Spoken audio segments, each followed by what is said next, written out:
Okay, guys. Great win last night. Was a real heavyweight brawl. Proud of the way our team played. I thought we really played well on defense and made timely plays on offense. Special teams was a wash, but it was a great effort. I think when you look at the game, third and fourth down, we were 7 of 13. They were 4 of 12. We had 5 sacks. They had 3. Take away the Hail Mary at the end of the game, our defense limited their offense to 276 yards. Outrushed them 118 to 58. Wasn't a perfect game, a hard-fought game. Great win for the program. Hey, Coach. Obviously, you'd like to go through the season with no injuries on any spot, but especially the O-line. You had Drew Evans go down. Adamo Gianni stepped in, has played well. Came in last night for Bray Lynch. Just talk about what you guys have seen from him and just your thoughts for his future in the program. Yeah, I think he's a good young prospect. We inserted him when Evans went down, and I saw him improve every week. And, he played quite a bit last night at right guard. And, Benson and Zenkai split the reps at right tackle. And, Drew Evans was back. And so it gives us 7 guys right now. And, whereas last year we were at 6, and then when Drew went down, we were at 5. And so I think he's got a good future. He's got a lot of athletic ability. Hadn't played a whole lot of football. And you can see him improving. Peter, on your left, and Alexa. Yeah, hey, Curt, over here. Last year, all 4 teams that had byes lost. The 30-day break, and obviously a team will be the team you play will have played in advance. How do you prepare for that to get your team ready up to game speed? Just how do you prepare for that so that trend doesn't continue? Yeah, it's a 3.5-week break. We put out 2 tentative calendars based on when we might be playing. So now we know. We'll treat the first half of this just like any off week. We'll practice enough to stay sharp, get the rest and recovery in, get the weights in, and then once we figure out who we're going to play, which will be Friday night, the 19th I think, then we'll be able to kind of hone in and go into game plan mode and game plan practice mode. And so that we will essentially get 2 full weeks in of opponent prep. We'll get a Monday through Thursday in, and then get a Monday, Tuesday, Wednesday in here. And then we've already been through Thursday once, Thursday and Friday. We'll get that when we get out there. Tom Brew on your right, and Zach Beebe. Curt, I know you're not a big behind the curtains guy, but can you talk to us a little bit about just what last night in the locker room was like with your coaching staff and the ride home and that, and just sharing and enjoying that night together? Yeah, I mean, it was obviously a great win, a lot of emotion on the field. It was a little bit of a different setup post-game with the stage and some of those kind of things. So we never really had the opportunity to get the team together in the locker room afterwards because it was close to an hour before I got back in there with the different interviews and such, and some of the players too. So, but you could see the celebration both on the field and on the stage, and it was well earned. Zach Beebe on your right, and Daniel. You just called the performance last night not perfect for you guys. What does it say about your team that you can play not perfectly and still beat the number 1 team in the country at the time? Well, they didn't play perfectly either. So, they missed a field goal. There was kind of a chip shot down there at the end that could have tied the game.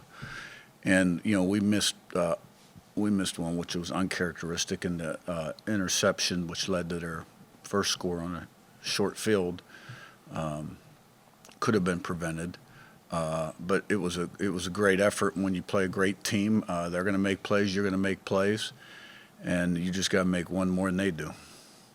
Daniel in front of Joe. I think you said last night that the challenge now is just trying to humble this team. How do you approach that? Like, what do you use to try to humble them? I said that kind of tongue-in-cheek a little bit, sort of to be funny. We've got a lot of time here. We're going to meet with the team tomorrow at 4. We won't practice tomorrow. And, we'll be in normal off-week mode here for almost 2 weeks, week and a half, before we find out who our opponent actually is, and then go into game plan mode. So we'll have them where we want them. I mean, we got great character kids and leadership on this team, and I have absolutely no question we'll be ready to play. Joe on your right, the Miz.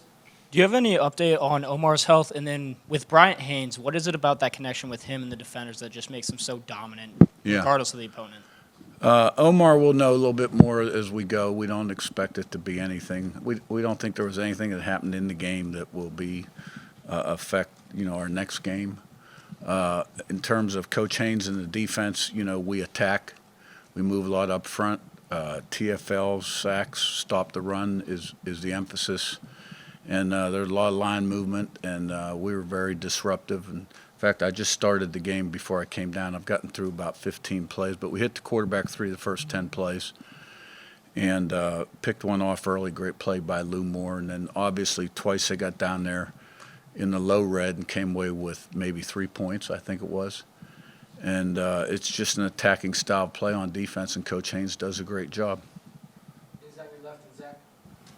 You've seen kind of the coaching chaos across the landscape, and you've been asked a lot. Pam at Witten and Scott Dawson have been asked about a lot about what they saw in you to entrust the program. But I want to flip that question.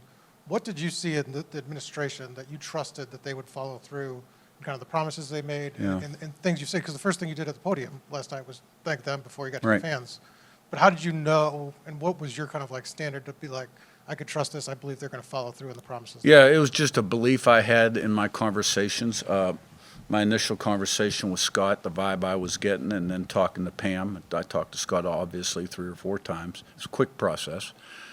That they understood it was integral that they get football going. That there'd be a commitment there. Now, what I will say is, within the first week on the job, we realized the commitment wasn't going to be enough. And, right away we upped it and ended up doubling it that first year. And, since rev share now, right, you guys read all the articles, and we want to be highly competitive. Zach in front and right. I want to circle back to, I guess, you've talked a lot about how sort of pressure, that attacking style defensively is something you want out of your defenses philosophically, but how much does it sort of almost like complement the way that you want to play offensively, in the sense of just constantly putting an opposing offense under pressure, constantly setting them back behind the chains, and then using that, whether it's controlling field position, whether it's controlling games on the scoreboard, using that to just sort of fuel what you want to do offensively? I think you hit it right on the head. And, really, I guess if you looked at our defense relative to our offense in terms of, like, our defense is probably more aggressive than our offense, because we're very balanced on offense between the run and the pass and don't put too much pressure on the quarterback. And you don't see us spreading the field with 5 wides, things of that nature, running, things that people don't see all the time. We're a little bit more conventional, although we are, going to exploit weaknesses in the run game, pass game as well. And I think that's one of the things, like you look at us last night, the timely plays on third down and the down the field shots we were able to convert on based on some things that they'd been doing on tape and really hadn't been challenged. But, Coach Haynes and we got a lot of heady guys on defense too. You look at that whole linebacking core, and a lot of those guys up front are smart guys. And then you got some really good coverage guys with ball skills on the back end, which allows us to do a lot. Now, there have been some busts in the back end during the season, and I noticed one in the first 15 or 20 plays. Things that we still have to clean up and get better at. Grabbing on your left, and Josh. Yeah, Coach. More on a story on just sort of the impact that your success has had on the town, the fan base, the university, et cetera. I'm curious, what are some things that you've sort of experienced, seen, felt, maybe community, town, Yeah. what have you? And you'd probably have to talk to people on the outside to get a better feel for that. I hear it. I just know that winning lifts all boats, and in terms of fan support in the stadium, donations in all parts of the university, downtown in terms, when you pack the stadium and bring a lot of people to Bloomington, it helps our sales. a lot of pride in Hoosier Nation, the largest alumni base, in America, over 800,000 people. And, I'd say right now the arrow's pointing up, and we've probably got a lot of momentum going in those kind of areas. Josh, on your right, then Ken. Coach Elijah, 10 tackles last night, then that pass breakup on third down. How have you seen him grow as the season has gone on from building off of last season? Yeah, good young player that played really well last night on a huge stage, and it just tells you a lot about him. And 2 years remaining, so key guy to keep around. Ken up top, then we'll wrap us up. Every team is obviously different. Every year is different. But the experience of going through the college football playoff process last year, how is that going to help this team benefit, even though they don't know who they're going to be playing for a couple of weeks? Yeah, second time through, you're always better. This one's a little different because you got a little more time off. But like every other experience from our first year, the returners all learn from those. Some of the newcomers have been in this situation before, Zen and Coogan.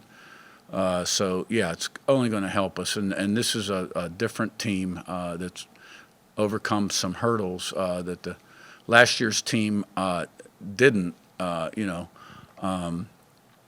So, we're Big Ten champs. Beat the number 1 ranked team in the country, beat the number 2 ranked team in the country at the time on the road. Proud of what we've accomplished. Seth, on your left, last one.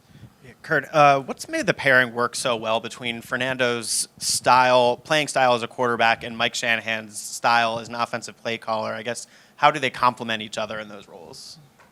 I think the thing Fernando has is he has the ability to extend plays, and he's really throwing the long ball real well right now. So, when you have a guy that can get out of trouble and extend the play, he makes the offensive coordinator look real good. So, the offensive thing, Mike Shanahan, I thought he did a great job last night dialing them up. And it's kind of a group effort. That's one of Mike's strengths is he draws on everybody. And, of course, I'm still in there, doing my thing. And, Bob has pretty much does the run game for the most part. And we kind of all get together on the pass game and, the various other elements of it, screens, RPOs, et cetera. And, Mike's demeanor is such, he's such a likable guy. And he doesn't really have an ego.